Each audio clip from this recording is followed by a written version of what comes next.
Hello everyone, welcome to e-learning platform of Civil Engineering Department.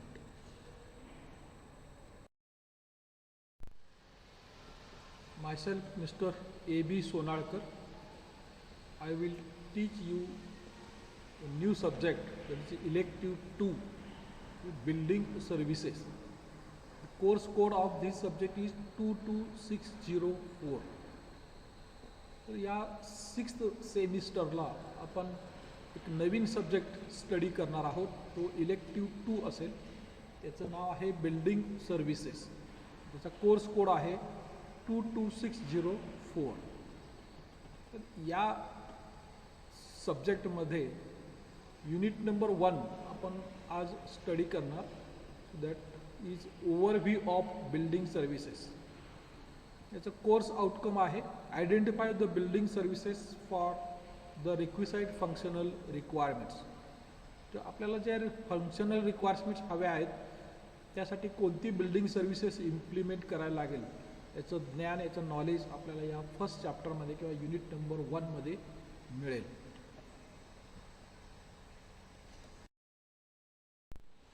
Now what is building services. पण building services म्हणजे काय हे पाहतो. Imagine yourself in the most fabulous building in the world. Now take away the lightning, heating and ventilation, the lifts and escalators, acoustics, plumbing, power supply and energy management systems, the security and safety systems, and you left with a cold, dark, uninhabitable cell. इथं काय म्हटलेलं आहे बघा. Imagine करा एका most fabulous बिल्डिंगमध्ये आपण आहोत आणि त्या बिल्डिंगमधलं लाईटनिंग बंद केलं, काढून घेतलं. हिटिंग सिस्टीम जर कोल्ड एरियामध्ये असेल तर ती बिल्डिंगला हिटिंग सिस्टीम प्रोव्हाइड केलेली असेल तर ती काढून घेतली. व्हेंटिलेशन्स प्रोव्हाइड केले असेल ते बंद केलं. आपल्याला फर्स्ट फ्लोअर सेकंड फ्लोअर जाण्यासाठी लिफ्ट्स असतील किंवा एस्केलेटर असेल ते सर्व बंद केलं, बरोबर. ॲकॉस्टिक सिस्टीम असेल तर बंद केली. प्लंबिंग सिस्टीम असेल, वॉटर सप्लाय तो बंद केला. पॉवर सप्लाय तो पण बंद केला. सेफ्टी सिस्टीम्स काही असतील त्या बंद केल्या आणि तुम्हाला तिथं राहायला दिलं तर आपण त्या बिल्डिंगमध्ये राहू शकेल का. तर असं इमॅजिन कर. तर याचा अर्थ असा आहे की त्या बिल्डिंगमध्ये आपण फक्त स्ट्रक्चर उभं केलं, कॉलम बीम्स केले, वीट बांधकाम केलं, गिलावा केला, आणखी आपल्याला राहायला दिलं तर it is impossible to stay there. किंवा ती बिल्डिंग आपल्याला आपण वापरू शकत नाही. का? कारण त्या बिल्डिंगमध्ये जे लागणारे सर्व्हिसेस आहेत, माणूस ज्या बिल्डिंगमध्ये राहतो त्याच्यासाठी लागणाऱ्या ज्या सर्व्हिसेस आहेत त्या प्रोव्हाइड करणं अत्यंत गरजेचं आहे. म्हणजे त्या बिल्डिंगमध्ये समजा लाईट नसेल तर आपण कसं काय राहणार. प्लंबिंग सिस्टीम नसेल, आपल्याला प्लंबिंग सिस्टीम नसेल तर आपण टॉयलेटचा वापर कसं काय करणार. लिफ्ट नसतील, स्टेअर केस नसेल तर फर्स्ट फ्लोअरवर आपण कसं काय जाणार, बरोबर. पॉवर सप्लाय असेल, गॅस असेल, एनर्जी असेल, या सर्व सिस्टीम्स त्या बिल्डिंगला प्रोव्हाइड केल्याशिवाय ती बिल्डिंग आपल्याला वापरताच येत नाही. आणि ह्या सर्व सिस्टीम्सनाच म्हणायचं building services. Okay. Everything inside a building which makes it safe and comfortable. आता बिल्डिंगच्या आतमध्ये असणारे सर्व ज्या सिस्टीम्स आहेत त्याच्यामुळे काय होतं, एक तर सेफ होईल आणि कम्फर्टेबल होईल. To be comes in under the title of building services. हे बिल्डिंगचा वापर आपण ज्याच्यासाठी करणार त्याच्यासाठी लागणाऱ्या सर्व सर्व्हिसेस तिथं असतील तर त्याला म्हणणार आपण building services. A building must do what it was design to do, not just provide a shelter. तर बिल्डिंग म्हणजे फक्त एक शेल्टर, आसरा प्रोव्हाइड करणे असा होत नाही. But also be an environment where people can live, work and achieve. ज्या बिल्डिंगमध्ये पीपल लिव्ह होईल, राहू शकतील, काम करू शकतील, याच्यासाठी ज्या काही सर्व्हिसेस प्रोव्हाइड केल्या जातात त्या सर्व सर्व्हिसेसनाच या सब्जेक्टच्या अंडर येतात. That is building. The next point is now different types of building services. तर बिल्डिंग सर्व्हिसेस कोणत्या कोणत्या आहेत ते आपण पाहणार one by one. First that is plumbing. त्या बिल्डिंगला आपलं प्लंबिंग प्रोव्हाइड करावं लागेल. त्यामध्ये वॉटर सप्लाय असेल, त्यानंतर वेस्ट वॉटर जे पाणी वापरून वेस्ट वॉटर आहे त्याचं योग्य नियोजन केलं असेल, हे सर्व येणार तुमच्या प्लंबिंगमध्ये. त्यानंतर next services that is electricity. बिल्डिंगला इलेक्ट्रिसिटीचा सप्लाय पाहिजे, वीज प्रोव्हाइड केली पाहिजे. मग विजेवर चालणारे सर्व येतील, तुमचे फॅन्स येतील, AC येईल, हीटर सिस्टीम येईल, बरोबर, लाईटनिंग सिस्टीम येईल. हे सर्व सिस्टीम्स बिल्डिंगला प्रोव्हाइड कराव्या लागतील. That is comes under electricity. Next building services that is gas supply. Gas supply हा पाहिजे बिल्डिंगला, त्याशिवाय आपण कुकिंग वगैरे करू शकत नाही. एनर्जी सप्लाय पाहिजे. Next system that is HVAC. HVAC system ही हिटिंग. जे कोल्ड एरिया असेल, बिल्डिंग तुमची कोल्ड रिजनमध्ये असेल तर तिथं हिटिंग सिस्टीम प्रोव्हाइड केलेली असते. किंवा बिल्डिंगला व्हेंटिलेशन्स, बरोबर, शुद्ध हवा आत यायला पाहिजे, आतील अशुद्ध हवा बाहेर गेली पाहिजे, यासाठी आपण व्हेंटिलेशन्स ठेवतो. त्यानंतर एअर कंडिशनर्स. हॉट एरिया असेल तर त्या एरियामध्ये आपण एअर कंडिशनर्स प्रोव्हाइड करतो. So these are comes under HVAC systems. ह्या सिस्टीम्स बिल्डिंग सर्व्हिसेसच्या अंडर येतात. नेक्स्ट सिस्टीम आहे फायर प्रोटेक्शन. बिल्डिंगला आग लागली तर त्यासाठी प्रोटेक्शन करण्यासाठी काही फायर प्रोटेक्शन सिस्टीम्स आहेत, त्या प्रोव्हाइड करणं गरजेचं आहे. ते रेसिडेन्शियल बिल्डिंग असेल किंवा पब्लिक बिल्डिंग असेल, मॉल असेल, हॉस्पिटल्स असतील, त्या ठिकाणी फायर प्रोटेक्शन सिस्टीम्स प्रोव्हाइड केलेल्या असतात आणि त्या गरजेच्या आहेत. That is comes under building services. The next building services that is transportation services. तर बिल्डिंग हाय राईज बिल्डिंग असेल तर वेगवेगळ्या फ्लोअर्सवरती जाण्यासाठी आपल्याला लिफ्ट्स प्रोव्हाइड करावे लागतील, स्टेअर केस प्रोव्हाइड करायला लागेल. मॉल असेल किंवा एखादी पब्लिक बिल्डिंग असेल तर एस्कलेटर्स असतात. तर ह्या ट्रान्सपोर्टेशन सिस्टीम्स प्रोव्हाइड करणं गरजेचं आहे. That is comes under building services. Next that is communication system. तर बिल्डिंग मोठी असेल तर तिथून वेगवेगळे ऑफिसेस बिल्डिंगमध्ये असतील तर त्या इंटरकनेक्शन ऑफिसेस एकमेकाला आणण्यासाठी कम्युनिकेशन सिस्टीम असते. दॅट इज इन्फॉर्मेशन टेक्नॉलॉजीमधील IT सेक्टर असेल तर त्या ठिकाणी ही कम्युनिकेशन सर्व्हिसेस प्रोव्हाइड केलेलं असतं. नेक्स्ट सिस्टीम आहे सिक्युरिटी अलाराम सिस्टीम. तर बिल्डिंगला सिक्युरिटी अलाराम ठेवलेला असतो, सिक्युरिटी प्रोव्हाइड केलेली असते, CCTV कॅमेरे असतील किंवा अजून काय सिस्टीम्स असतील. That is comes under all building services. Next that is services anti termite system किंवा अँटी टर्मिट ट्रीटमेंट. बिल्डिंगला अँटी टर्मिट ट्रीटमेंट दिली जाते जेणेकरून बिल्डिंगचं लाईफ जास्त राहील. Next system that is water proofing system.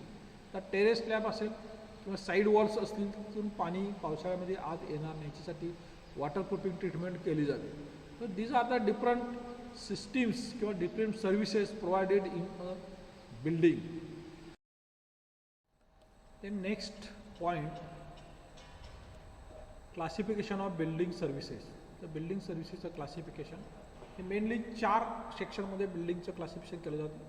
First that is mechanical system, next electrical system, त्यान third building operation systems, आणखीन multiple services. ज्या आपण आत्ता बिल्डिंग सर्व्हिसेस वेगवेगळ्या पाहिल्या, different types of building services, त्या या 4 सेक्शनमध्ये विभागलेल्या आहेत. त्यामध्ये पहिलं आहे मेकॅनिकल सिस्टीम. तर मेकॅनिकल काय ना, HVAC, heating system, ventilation system, air conditioning system, that is comes under mechanical system. Next that is plumbing system. Plumbing is also comes under mechanical system. Then gas supply. Different types of gases will be supplied for a building. It may be cooking gas, it may be oxygen, whatever may be. That is comes under also mechanical system. Next, that is fire protection system. The fire protection system is also comes under mechanical system. Then electrical system. The electric meters, electric supply meter असेल, electric distribution board, lamp holder, service connections, that all comes under electrical systems. Then building operation system. Now operation का lift, first floor, second floor जाण्यासाठी lift असेल, elevators असतील, then parking system असेल, escalators असेल, these are the comes under building operation system. Then multiple services, त्याच्याशिवाय अजून काही services आपण बिल्डिंगमध्ये प्रोव्हाइड करतो. then lawn sprinklers, anti-termite treatment, waterproofing, damp proofing. These are comes under multiple services. So thus the classification of building services are classified in these main four parts, and the details we have learned.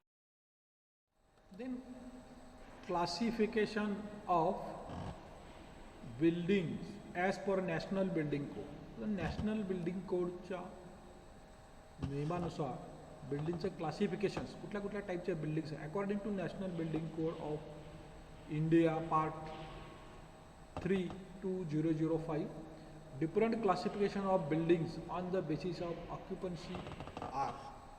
तर बिल्डिंगचं classification national building कोडचं कसं काय केलेलं आहे ते आपण पाहतो. First that is residential buildings.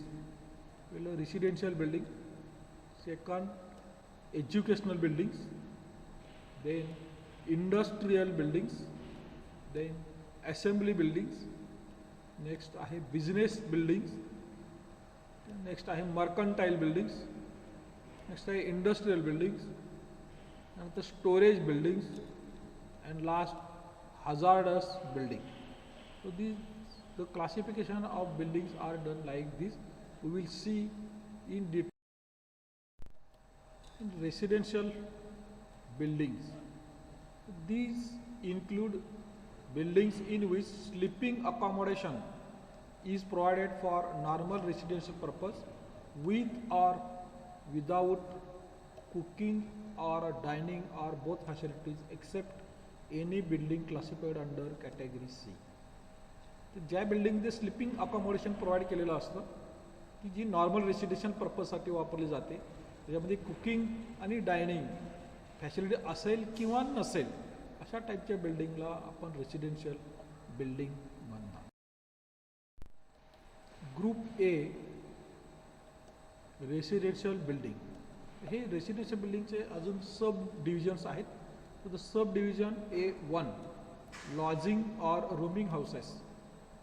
These include any building or group of buildings under the same management in which separate sleeping accommodation for a total of not more than 15 persons on either transient or permanent basis with or without dining facilities but without cooking facilities for individuals is provided. त्याच्यामध्ये lodging और rooming हाऊसेसमध्ये काय असतं की एकाच मॅनेजमेंटच्या खाली ही building असेल आणि सेपरेट स्लिपिंग अकॉमोडेशन प्रोव्हाइड केलं असेल मॅक्झिमम 15 लोकांच्यासाठी, बरोबर.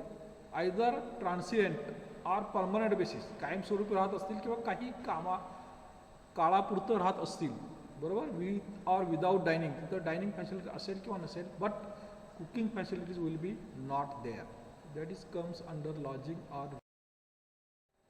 Next residential buildings subdivision A2 second, 1 or 2 family private dwellings. यामध्ये काय ते, these include any private dwellings which is occupied by a members of single family and has a total sleeping accommodation for not more than 20 persons. कारण आपले जे छोटे bungalows units असतात की single family असेल जास्तीत जास्त 20 लोकांच्यासाठी ही अरेंजमेंट असेल, that is comes under 1 or 2 family private.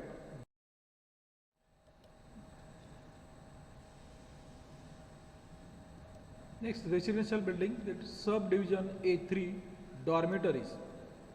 These include any building in which group sleeping accommodation is provided with or without dining facilities for persons who are not members of the same family. For example, school, college dormitories, students and other hotels, military barracks. हे डॉर्मेटरीचा अर्थ काय की these includes building in which group sleeping. तिथं group sleeping arrangement provide केलेली असते with or without dining. तिथं dining facility असेल किंवा नसेल. For persons who are not members of the same family, एकाच फॅमिलीतील व्यक्ती असू शकत नाहीत, तर त्यांची स्लिपिंग अरेंजमेंट केलेली असते विथ ऑर विदाउट डायनिंग, बरोबर. तर for example school, college dormitories, school कॉलेजमध्ये असणारे डॉर्मेटरी स्टुडंट्स, हॉटेल्समध्ये आपण भाड्याने घेतो की 10-15 लोक एकत्र एका हॉलमध्ये राहतात 1 दिवसासाठी 2 दिवसासाठी. मिलिटरी बॅरॅक्स, जे मिलिटरीचे barracks. Next, residential buildings, subdivision A4, that is apartment houses or flats. These include any building or structure in which living quarters are provided for 3 or more families living independently of each other and with independent cooking facilities. The apartment houses किंवा flats आपण कशाला म्हणणार? These buildings or structure in which living quarters, तिथं राहण्यासाठी quarters असतील, 3 or more families राहत असतील, independent स्वतंत्र, ज्यांची कुकिंग अरेंजमेंट पण स्वतंत्र असेल, त्याला आपण अपार्टमेंट हाऊसेस किंवा फ्लॅट्स म्हणणार. That is comes under. Next, residential building, that is sub division A5, that is hotels. These include any building or group of buildings under single management in which sleeping accommodation with or without dining facilities is provided for higher or more than 15 persons who are primary transient. For example, hotels, inns, clubs, motels. Hotels याचा अर्थ असं काय होणार? It is a building under single management, एकाच मॅनेजमेंटच्या खाली ही building असेल, त्याच्यामध्ये स्लिपिंग अकॉमोडेशन प्रोव्हाइड केलं असेल with or without dining.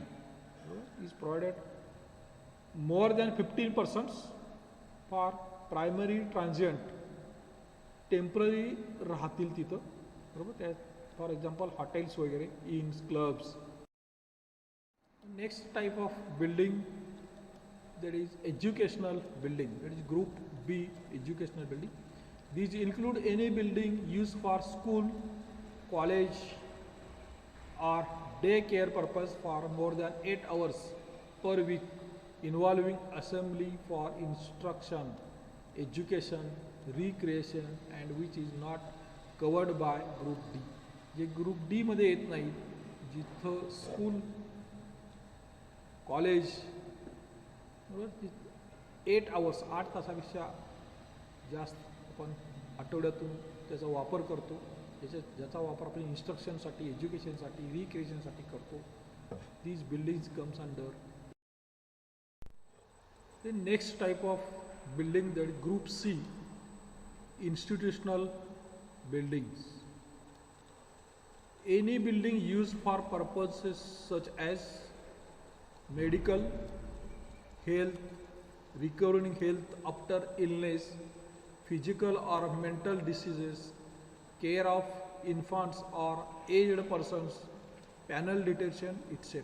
Normally provide sleeping accommodation for the occupants. The institutional building मध्ये शक्यतो मेडिकल, हेल्थ, नंतर रिकवरिंग आफ्टर हेल्थ अशा प्रकारच्या बिल्डिंग्स येतात की ज्याच्यामध्ये स्लिपिंग अकॉमोडेशन केलेलं असतं. त्यानंतर next group, that is group D, assembly buildings. Buildings where groups of people assemble or gather for amusement, recreation, social, religious, patriotic or similar purposes. तर ज्या ठिकाणी लोक किंवा पब्लिक एकत्र येतात वेगवेगळ्या पर्पजसाठी, अम्युजमेंट पार्क, रिक्रिएशन असेल तर त्याला आपण असेंब्ली बिल्डिंग म्हणणार. For example, theatres, cinema halls, assembly halls, बरोबर, ऑडिटोरियम, एक्झिबिशन हॉल्स, अशा ठिकाणी अनेक लोक एकत्र येतात, त्याला आपण असेंब्ली बिल्डिंग्स म्हणणार. जिम्नॅशियम असेल, रेस्टॉरंट्स असेल, वर्शिप प्लेसेस फॉर वर्शिप किंवा passenger stations, public transportation services, ह्या सर्व बिल्डिंग्स हे assembly building. Next group E, that is business buildings. The building which is used for purposes such as transactions of businesses, keeping of accounts and records, dispensaries and clinics, news stands, barber shops, banks, city halls, etc. त्या group E मध्ये business buildings येतात. याच्यामध्ये ज्या buildings आपण business पर्पजसाठी वापरतो, सर्व प्रकारचे business, त्या सर्व बिल्डिंग्स या ग्रुप ई बिझनेस बिल्डिंग्समध्ये येतात. तर group F mercantile buildings, the building which is use for as shops, stores, market for sale and display of products or wares either wholesale or retail. हे mercantile बिल्डिंगमध्ये साधारण shops येतात, stores, वेगवेगळे stores येतात, त्यानंतर मार्केट फॉर सेल जसं malls वगैरे. Next group that is group G, industrial buildings. The buildings are structures in which products are fabricated, assembled or processed. ज्या बिल्डिंगमध्ये प्रॉडक्ट्स हे फॅब्रिकेटेड केले जातात, तयार केले जातात किंवा अनेक पार्ट्स आणून जोडले जातात, प्रोसेसिंग केलं जातं, त्या बिल्डिंगला आपण इंडस्ट्रियल बिल्डिंग्स म्हणणार. बरोबर. For example laboratories, assembly plants, spare parts आणून असेंबल करून प्रॉडक्ट तयार केलं जातं. That is then laundries, gas plants, power plants, refineries, dairies etcetera. So the industrial बिल्डिंग्समध्ये जे इंडस्ट्रीसाठी बिल्डिंग्स बांधल्या जातात थोडक्यात, ज्याच्यामध्ये वेगवेगळ्या इंडस्ट्रीज येतात, त्या बिल्डिंगना आपण इंडस्ट्रियल बिल्डिंग्स म्हणणार. नेक्स्ट ग्रुप आहे group H, that is storage buildings. The building structures which are primarily used for storage और resheltering of goods, wares, merchandise, vehicles and animals. आता स्टोरेज बिल्डिंग याचा अर्थ काय, स्टोरेजसाठी जे बिल्डिंग्स वापरले जातात, बरोबर, वेगळे मटेरियल असेल किंवा आणि काय स्पेअर पार्ट्स असतील, रॉ मटेरियल असेल, हे स्टोरेज करण्यासाठी वेअर हाऊसेस, कोल्ड स्टोरेज, अशा प्रकारचे बिल्डिंग्स या store buildings. Next group that is group I, hazardous buildings. The building structures which are used for the storage, handling, manufacturing of materials which are liable to burn with extreme rapidly and prove hazardous to health, buildings or building contents. जे बिल्डिंगमध्ये बरोबर storage केलं जातं किंवा handling केलं जातं किंवा manufacturing केलं जातं की जे मटेरियल बरोबर पेट घेऊ शकतं, रॅपिडली पेट घेऊ शकतं किंवा स्फोटक असतात, स्फोट होऊ शकेल, अशा प्रकारचं मटेरियल मॅन्युफॅक्चर किंवा स्टोअर ज्या बिल्डिंगमध्ये केलं जातं त्या बिल्डिंगला हजार्डस बिल्डिंग म्हटलं जातं. Buildings use for storage of gases under high pressure, ज्या बिल्डिंगमध्ये हाय प्रेशरने गॅसेस स्टोअर केले जातात, और for storage and handling of highly inflammable liquids और explosive materials, explosive, fireworks etcetera are included in this group. ज्या बिल्डिंगमध्ये हाय प्रेशर गॅसेस ठेवले जातात किंवा लिक्विड्स जे एक्सप्लोजिव्ह आहेत, बरोबर, किंवा फायरवर्क्स जिथं फटाके, उदाहरणं गॅस, त्यानंतर जिलेटिन्स, अशा प्रकारचं मटेरियल ज्या बिल्डिंगमध्ये ठेवलं जातं त्या बिल्डिंगला.